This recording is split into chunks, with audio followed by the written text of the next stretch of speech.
അളിയാ വീട്ടിൽ വെറുതെ ഇരുന്നപ്പോഴേ തോന്നി നല്ല നാടൻ കാന്താരി ഉണ്ടല്ലോ, കാട്ടിനകത്ത് ഇഷ്ടം പോലെ ഉണ്ട്. അതൊന്ന് പോയി പറിച്ചാലെന്തോന്ന് വിചാരിച്ച് നേരെ മാമച്ചിനെ വിളിച്ച് മാമച്ചി പിള്ളേരും പരിവാരങ്ങളായിട്ട് വന്ന് നമ്മൾ നേരെ പോയിക്കൊണ്ടിരിക്കുകയാണ്. ഇത് നമ്മുടെ സ്ഥലമാണ്. മാമച്ചി റബ്ബർ ടാപ്പിങ് ചെയ്യണ സ്ഥലത്താണ്. കുറേ ഉണ്ടെന്ന് പറഞ്ഞു. അപ്പം നമുക്കവിടെ പോയി നോക്കാം. ഇതൊക്കെ നമ്മുടെ സ്ഥലമാണ് കേട്ടോ. ഞാൻ താമസിക്കുന്ന എൻ്റെ ഗ്രാമം പോത്തങ്കോടാണ്. പോത്തങ്കോട് വെള്ളാണിക്കൽ പാറ സെറ്റാണ് കേട്ടോ. ഭയങ്കര രസമാണ്. നമുക്ക് രസമില്ലെന്നുണ്ടെങ്കിലും വെളിയിൽ നിന്ന് പറഞ്ഞവർക്ക് ഭയങ്കര രസമെന്നാണ് പറയണത്. എന്തായാലും നമുക്ക് കാന്താരി ഉറയ്ക്കാൻ പോകും.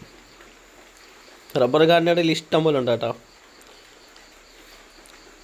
ഫ്രണ്ടിൽ ഇരിക്കുന്ന നമ്മളെ ചേട്ടനാണ്. മാമച്ചി ഫ്രണ്ടിലോട്ട് പോകണുണ്ട്.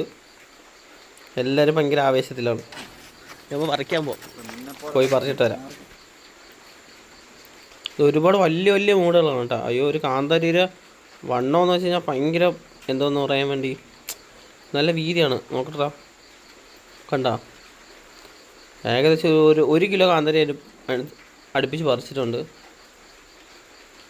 ആവശ്യം പറിച്ചുകൊണ്ടിരിക്കുന്നുണ്ട്. ഒരുപാടുണ്ട് കേട്ടോ മൂട്. കാട്ടിനകത്ത് മൊത്തം കാന്താരിയാണ് സെറ്റ്. ഇവക്ക് ഭയങ്കര നാണം വരുന്നുണ്ട്. ഞാൻ പിടിച്ചിരുത്തി ഫോട്ടോ എടുത്തതാണ്.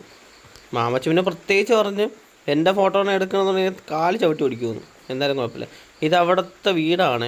അതായത് മാമച്ചി വെട്ടാൻ പോണ ആ സ്ഥലത്ത് പണ്ട് അവർ താമസിച്ചുകൊണ്ടിരുന്ന വീടാണ്. അതായത് തറവാടെന്നൊക്കെ വേണമെങ്കിൽ പറയാം. ഇവക്ക് ഭയങ്കര പേടി. എൻ്റെ പൊന്നോ,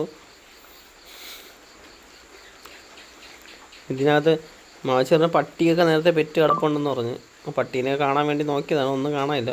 അപ്പോൾ വീഡിയോ ഇഷ്ടപ്പെട്ട് കഴിഞ്ഞാൽ ഉറപ്പായിട്ട് സപ്പോർട്ട് ചെയ്യുക.